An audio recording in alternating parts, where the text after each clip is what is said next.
zanina chuan Marcel Universe kanan sunsom lenga episode masa khan lin dongan manlai hun hlui guardian alo chai boi thule midang ho chu portal an lo lu to ti kan thlir ho to wa mi skin khen chuan lin donga chu lo ngai tu hle ni chuti lai chuan guardian chuan lin donga te chu ka thla ka lo tum na sa hle a lin donga te chuan an thei to pin lo bum ve ma se guardian chuan a ron ka fu tang nge ya an tlang na chuan lin lang tian a bek lin donga na tlan chet pui tak kha ron buain a chunga chuan nirvana pil stam tak alo goma lin lang tian an chu bek alo wi hle chan po chuan kha thiam ngal bu guardian po chuan hmalo ka ron tum ve a diwa chuan hne na chan san nei lo thu lo soi ma se lin donga chuan be don ngal rengot chu du big lo wa a to phleng alo be let ve tu mani diwa le ian a po chuan thlan tur dang nei lo in lo be pui ve tur chuan an in buat saya lin donga chuan a demonic ape transformation chu mangzui ngalin tianlin halbert attack mang chuan a pe pheya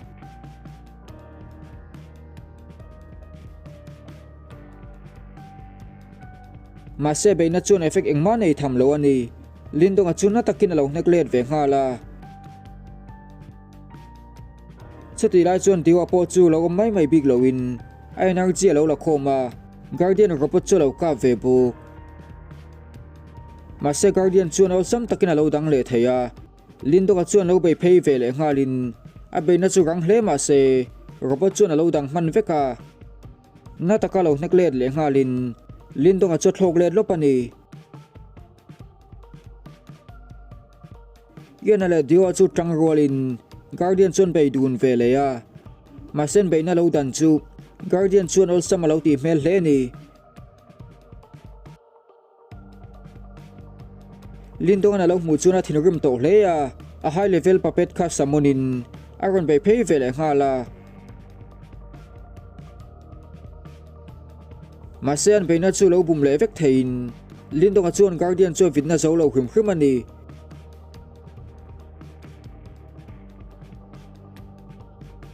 na taka lo nek le tum lai chuan a puppet kha ron in do man lawa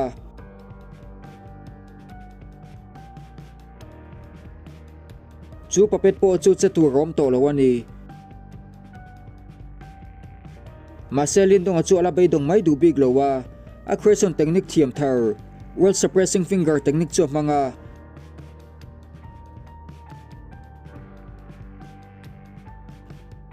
vana tang chuan ku zung tang lian tak hi ron chuakin guardian po chu na thei to pin lo dana tum ve ya lin donga po chu tang zual ve le so bo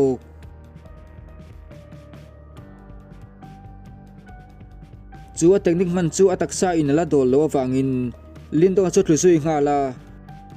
chuti lai chuan be selo tak mai in guardian chu ran tho chuak le theya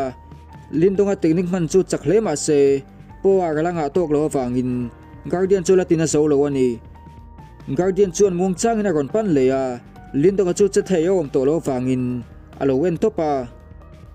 guardian chuan a magic manga ron phuarin amax chu phela mi khring pa ngai lo ni ve reng ani engtin nge an secret technique a thiam thei lin donga chu so chui ngala chuti lai chuan lin donga chala tang chuan eng ron chuak le in ancestral sil nei tu pa kha ron chuak le ya a master ka hmule hlol chu guardian tianzia chuan makati hle ya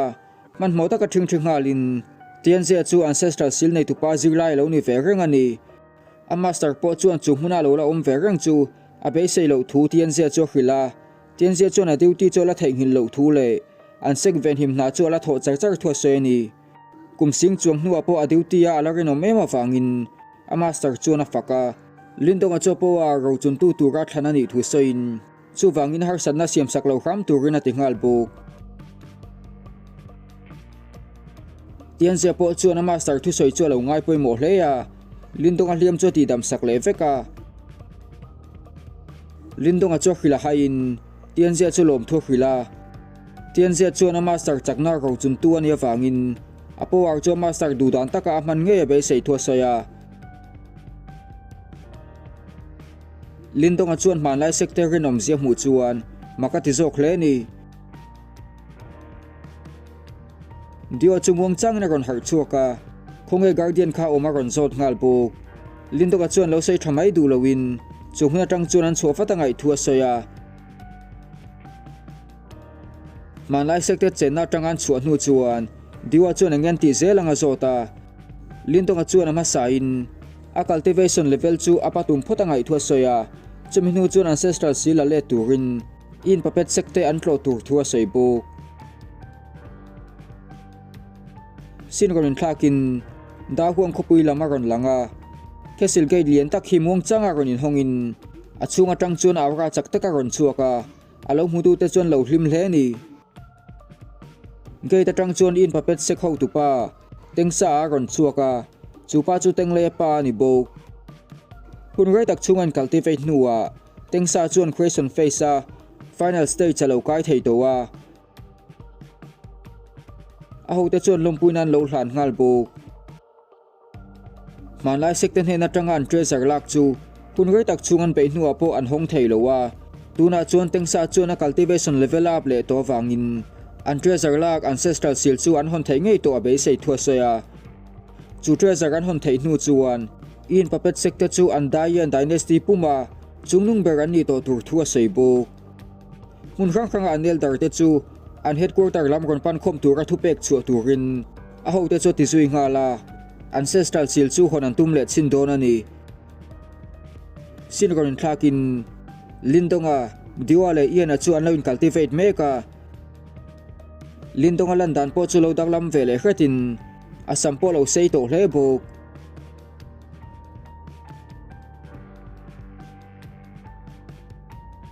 lindonga chuan mayal pol hi ron siam chuakin a hlim hleya a chan chu a spiritual fire cultivate chu a zo fel thei wangani apia dewa diwa chu alo line cultivate meka atak sa tang chuan energy chaktak ron chuakin mihringang tak energy mangain siam chu lindonga chuan alo hmu veya makate hle ni a hnulo ka ral le fekin diwa chu ron phei veya manlai guardian beast energy an hip kha arin ang ya tho that hle thua seibo lindonga chuan mihringang tak a hmu chung chang chu lo zota diwa chuan a po a hlau ma chuan kha landan ani thua se ani anin biak lak lo lai chuan yena po kha lo in cultivate zo ve chia a mai na chak bele khet to bo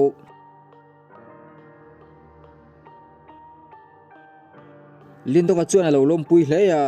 diwa chuan ama wang chaw ani thu le a man lai bi energy a ron hi pui ve wang ani thua soya yena chuan ring taka va kham khumin anin ti boile man tre pani lindonga chuan lo thel fatin in papet sekte an tlongai thu le ancestral seal chuan lak len fatangai thua soya diwa chuan an thil tum chu hlawm don hle ti kha thei ma se lindonga chu ain ring tok to hle ya in papet sekte omna lam chuan pantani chuti lai chuan tengle chuan creation monument atanga a technique lak khalo practice meka level 9 technique chawni ma se technique thata ka tling ve thawani papet te chu sam taka hne effect thein elder huwa chuan lompuina lo hlana no pangtela ni chunga chutiang cultivation level a kai theile chutiang technique chaka thiam chu thil ro pui taka ni thua se ni ma se tengle chu ala lungoi thei chi lowa adu ber creation technique alak theilo laya lindonga na lo lak big wangani huwa chuan lindonga manlai mun luya thi chu poyati hle thua soya afapa atha saka wangin amange in tha du thua seibo tengle te chuan guardian khan lindonga chu that ngei tur an lo ngai veka manlai mun luya chuan treasure tam takala om thu sein mi chak jok te hruaya treasure chuan la le the ni chuan an Sect te chu an dynasty a chuan an chungnun hle tur thua seibo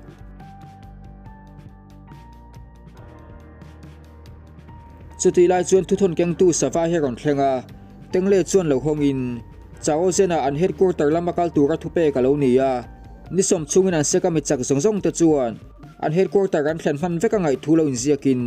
manlai treasure hontuma an bele tur thualo in ziak bu chuti lai chuan guard pakhathi ron kalin lindongan pon lama beng chenga siam thua soya tengle chu ron chok turin alo aw mekani lindonga lo ladam rang chu makan ti hleya va mu tum chuan an chuak zui ngal bu chuti lai chuan pon lama lindonga chuan in papet sector chu au chualo tum meka anuloka tengle le a hote chu ron chuakin manlai mun hluya tang khan dama ron chuale alorin lo thu tengle chuan a soya in papet sector ala ron pan zok ngama wang chuan thi ngay tur thua sei buk ma se a high level papet lak le a creation technique lak kha ron pe ni chuan khongai na alan tir tur thua soya lindong a chuan lak ron tum turin a lo ti ve ngal buk ma se tengle chu huwa gu khan lo dangin a fa pa phubalak nan lindong a chu lo beizok tur thua soya ma se lindong a chuan a lo hlau mel lo hle ni huwa gu chuan a fei mang chuan a bei tran nga la lindong a chuan ol sam takin a lo bum zel the ani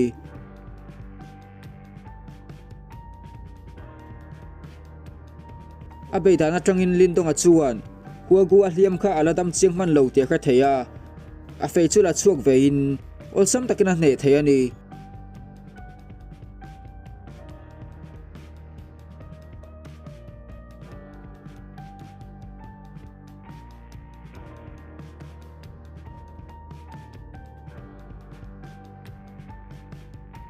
chuti lai chuan diwa le yen akha in papet sekta kula chuan an lo lu ta lindonga thil tumber chu a thian ten kul chunga ancestral silom lem lo an lo en fia la ya in papet sekta lo ti buai ani sin ron thlakin miskin kheni kha anung zeitu pakhat hian a ron pana lindongan in papet sekta in kota buaina siam thu ron soin lindonga alola dama wang chuan miskin kheni chuan makati hleya thil thlen dan vai na tum ngal pok ma se chu ma che chuan miskin kheni pa le an se khau tu pa ni bok chuan kala miskin kheni chuan lindonga ron le thu le in papet sekta chau thu chu lo hril ve in sek leader po chuan a fanuin a lo sei thin lindonga chu wa mu ve nge duwa in papet sekta omna lam chuan pan ta ni huwa gu chu alo in hliam na to hleya mi puite chuan lindonga chu chakan lo ti in a full power chu mu chin an chak hle bok chuti lai chuan miskin kheni le apa po kharon thleng ve to in huwa gu a chuti taka lindonga ma a nep chu miskin kheni pa chuan alo be sei lo thua soya lindonga cultivation level alo in up le to ti miskin kheni po chuan a kha thiam ngal bok huwa gu chu a che thei to lo wangin tengle chu ron pen chuak ve ya lo to le tura huwa gu chu ti in papet sekte ati za mai thua sei bok tengle le lindonga chu in ma chonin tengle chuan ava bei phei nga la a technique thiam thar creation monument atanga ala kha mangani a che ran ema wang chuan lindong atan po chuan be har ve dewa miskin kheni na lo mu chuan tengle technique lak chu technique thatak ani thu alo sei ve buk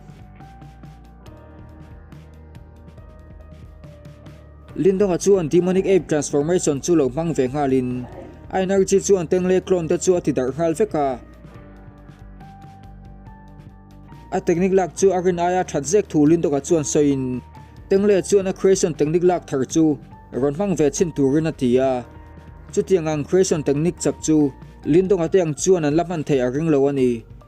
ma se lindong a chuan ani yang beinan chutiangang technique chu aman kherangai lo thua soya chu chuan tengle chu ti thin rim zualin a be chun zom le nga la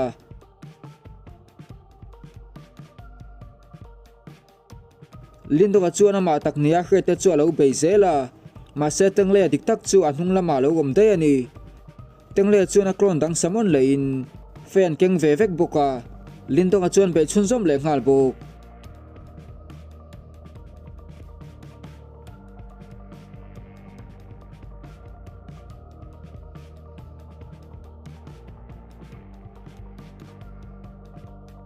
ma se lindong a chuan ol sam takin alo dang le vek theya Great Devil se khau tu pa in alo mu chuan lindonga body strength chu arinaya chak thua soya chuti lai chuan lindonga chuan tengle chu lo nek zota tengle chu thlok let lopin lindonga chuan tengle te ang beinan a creation technique chu manangai lo thua soi leya tengle chu thinrim to ema wangin lindonga tha chau chu ngai tu atawa a ho te chuan sect formation mang turin thua pe ngal bok huwa gu chuan alo hre dewa ma se tengle chuan ati lu tlata wangin an papet sect formation chuan mangta ni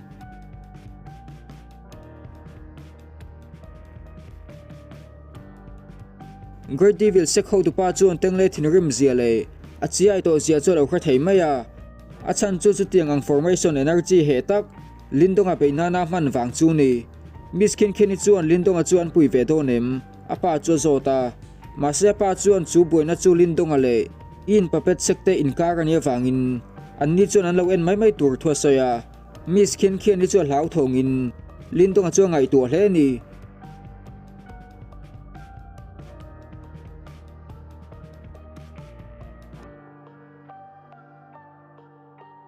lindong chuan an be na chu lo bumin alo dang pa zela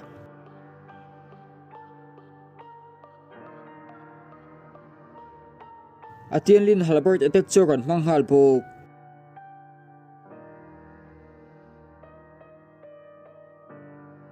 Great Devil Sect leader chu lo nuin lindong chu chakati reu hlea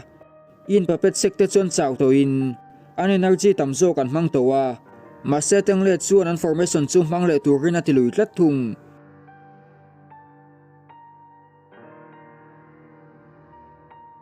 lindong chuan a thunder body chu lo mang ve nga la an pe na chuan thilpok na taksiamin khopum chu hing loi the ani sin ron thakin diwa le iana chuan an thil zon chon mu thei mai lowa ma se diwa chuan baton pakhat thutlenga chuan mu chuak lolin a met nga la chek noya chuan hun thu ro kalo am reng ani diwa te chu lu thlawatin ancestral seal chuan song kwal le ya room join to tin an dap pheizel ani ma se ancestral seal kai noi engman mu thei lowa ato bera chuan kong khar dang dai tak hi va muin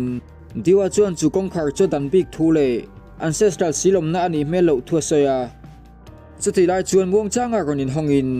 energy chaktaka ron chuak ngal bo lindong chuan in papet sekte formation man chu lo ti chele vek theya tengle chuan an chaklo na chu pom theilowin an formation chu mangle turin a hote chu tia ma se hote energy chu zo vek toni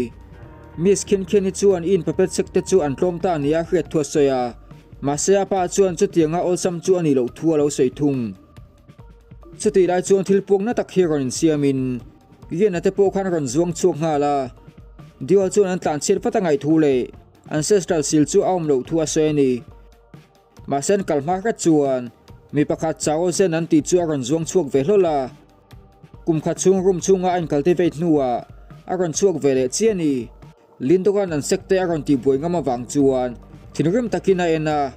chupa chu thukeng tu mu mangan ron ko an headquarter ran ni som chunga ron kal turan ti kha lo ni bokin episode 19 cho top ta ni